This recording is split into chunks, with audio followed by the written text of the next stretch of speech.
Good day. Hello, this is Josh. I have been to the moving pictures, and I've seen a show. I've attended a showing, and I'm here to talk about the movie that I saw. It's January, which means that it is grab bag time. You don't know what you're going to get. January used to be the dumping grounds for the garbage or the things they don't know what to do with, the really, really weird artisan stuff, according to AMC, or just really bad genre movies. It still is that, but it's not only that. It's also now catch-up time with awards bait movies.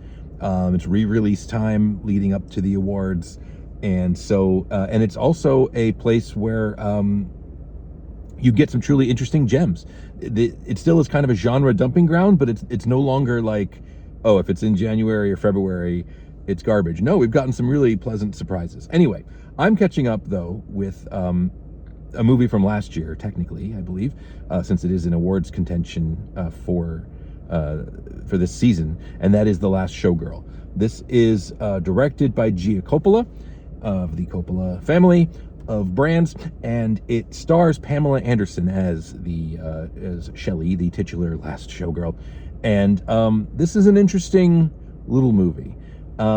It kind of feels like this movie in certain ways doesn't exist. Like, it should be a big deal. It's attempting to be kind of a comeback vehicle or a spotlight vehicle for Pamela Anderson, to put her on the map as as an actor, as a legacy actor, and as someone who could perhaps have a late career as as an actor, as a movie actor, not just as kind of a public persona or a genre, person, or whatever Pamela Anderson is and has been. But unfortunately, this movie just seems to have kind of, I know it's in the discussion. Jamie Lee Curtis is in some of the discussion about awards. She stars as an older, the even laster showgirl, the movie also stars Dave Bautista as the producer of a really, really old school nude review in which Shelley is a featured dancer and has been for 38 years. And the show is closing, and it's about all of the dreams that come crashing down, the weird nature of Las Vegas, and the weird nature of using your body and your looks for a career. But anyway, the movie is not bad. I enjoyed the movie. I'll get into it a little bit, and some of my trademark complicated thoughts about The Last Showgirl. But just in the meta-textual, I feel like I would contrast this movie and its moment with The Substance. So The Substance has become a prestige movie. It has kind of broken barriers, and it's become the story of the comeback of Demi Moore and her dominance at the Golden Globes and elsewhere. And it's a movie that is now, with some hindsight, kind of a prestige thing, but it certainly didn't arrive that way. And I feel like in that sense, it's kind of a similar situation to Everything Everywhere All at Once, where this is just an extremely bold, independent movie project that is what it is. It didn't come on the scene looking for awards and accolades. It came on the scene with something to say. It just also happens to lend itself to the meta story about Demi Moore and awards and things like that, sort of in the same path that Everything Everywhere did with its actors, Michelle Yeoh et al. But the difference is here with the contrast with The Last Showgirl is that this movie feels like it wants the prestige. This is a movie that is chasing the prestige, and you can kind of just feel that from the opening frames. This is a messy, heartfelt indie movie about shattered dreams and disillusionment and perhaps madness that is really just putting all of its dramatic intentions right up front. And again, it's not bad. It's a pretty good movie. It's well cast. Everybody's good in it. Pam Anderson is really good in it. She plays her character as a real person. It's very sympathetic. It's also not maudlin. Like, it's believable. So when I say that it wears its intentions on its sleeve, not in a way that I think necessarily works against it. I'm just, in terms of the meta story, again, I feel like it wants glory. It wants awards glory that may be denied it, whereas other movies that are finding awards glory were not seeking it.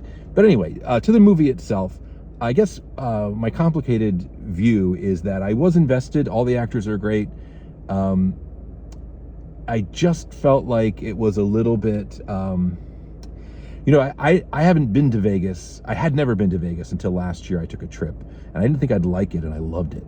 So I'm going back this year. I know something about just the trashy kind of otherworldly fun of Vegas worked for me. And so I was kind of excited to see a movie set in Vegas, but this is like the opposite of like a fun Vegas movie. This is the very depressing side of Las Vegas, the old school strip. It features locations in Vegas that are not the happening sexy places. It's the places where dreams go to die. And just that question of, if you're a sexy showgirl, what happens to you when you're not, you're old enough to feel like you still belong and like you've got something to give, but maybe the industry or the actual employers are not feeling the same way. What do you do? And it's just kind of a lot of inevitable unpleasantness. And there's the camera work in this movie. It took a while to get used to. It's like so close up in the face. Everything is like out of focus, and light. What's the word? Light bloom and lens flares and things like that. And it's just feels a little performative at first, and that took me a little while to get into. And then there's a weird sense that like it feels a lot like just it's a very small ensemble of characters, and they don't interact with the world very much. It feels like they just went to a location in Vegas and shot the scene and then went and it's like it takes place in Vegas. You can see, if you've been to Vegas, I recognize the Luxor and the Excalibur and the rubble of the Tropicana and all these, the few places that I recognized in the movie. And yet it doesn't feel like it's of that place. It does feel like Hollywood people are putting on a little morality show and using this as a backdrop. Again, it's effective. It still works. I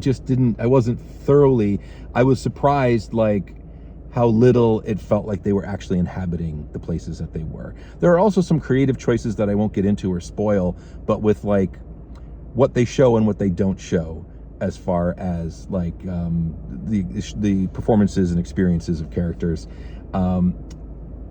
Billie Lourd is in this, playing, against type. I don't know if she has a type, but she's just such a charismatic, interesting actor, and she's played such interesting, flamboyant characters that she kind of is playing a normie here. She's playing Shelley's daughter, who is not in her life, but there's a reconnection.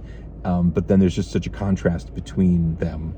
And it's kind of like a look at Vegas through the eyes of a normal young person who is not really into it, and that is some really depressing material. But I didn't even recognize Billie Lourd at first, because I was like, oh, she looks kind of like Billie Lourd, but she's just such a she's played up as such a normal person.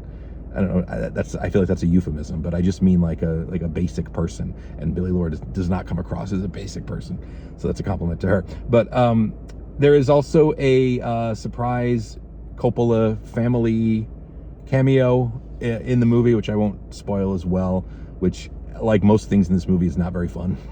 It's also depressing. But yeah, so I mean, this movie, it is what it is. If you think you're gonna like it, you're gonna like it. If you just know what you're getting into. It's a bleak, depressing movie about the crisis in a life that was full of dreams and promise. And it's a nice short runtime, and again, Pam Anderson is very good. She acquits herself very well and creates a three-dimensional character that I believed in. But this is just not the standout. It's not it's not a masterpiece. It's not the movie of the hour, unfortunately. But it is what it is, and that's that. I will be back with some new podcasts, reviews, and other things. You can find me on patreon.com/JoshWay. You can be a member here on the channel. You can like and share and all those things. And I will be back, and I will talk to you again very soon. Take care. Josh out.